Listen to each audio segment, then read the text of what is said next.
Hey guys, welcome back to daily dive. ఇవాళ మనం home made natural hair oil ఎలా prepare చేసుకోవాలో చూద్దాం. అండ్ ఈ హెయిర్ ఆయిల్ యూస్ చేయడం వల్ల వచ్చే బెనిఫిట్స్ ఏంటో ఇప్పుడు మనం చూసేద్దాం. ఈ హెయిర్ ఆయిల్ యూస్ చేయడం వల్ల హెయిర్ ఫాల్ రెడ్యూస్ అయ్యి అండ్ హెయిర్ గ్రోత్ని ఇంప్రూవ్ చేస్తుంది. ఈ హెయిర్ ఆయిల్ ఎలా ప్రిపేర్ చేసుకోవాలి అండ్ వీటికి కావాల్సిన ఇంగ్రీడియంట్స్ ఏంటో ఇప్పుడు మనం చూసేద్దాం.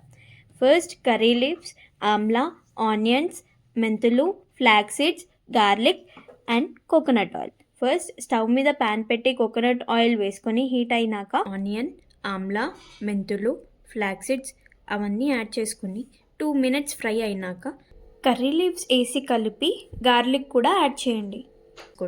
ఈ కన్సిస్టెన్సీ వచ్చేంత వరకు వెయిట్ చేసి స్టవ్ ఆఫ్ చేసుకొని కొంచెం కూల్ అయినాక స్ట్రెయిన్ చేసి స్టోర్ చేసుకుంటే మీ హెయిర్ ఆయిల్ రెడీ అయిపోయినట్టే. ఈ ఆయిల్ని హెడ్ బాత్కి 2 hours ముందు స్కాల్ప్కి అప్లై చేసి వాష్ చేసుకోండి. ఈ హెయిర్ ఆయిల్లో యూస్ చేసిన ఇంగ్రీడియంట్స్ వల్ల హెయిర్ ఫాల్ తగ్గి హెయిర్ని రూట్ నుంచి స్ట్రాంగ్ చేసి హెయిర్ వాల్యూమ్ని ఇంక్రీజ్ చేస్తుంది. మీకు గనక ఈ వీడియో నచ్చినట్టయితే ట్రై చేసి మీకు ఎలా వర్కౌట్ అయిందో కమెంట్ సెక్షన్లో కమెంట్ చేయండి. మరిన్ని వీడియోస్ కోసం please like, share and subscribe to our channel.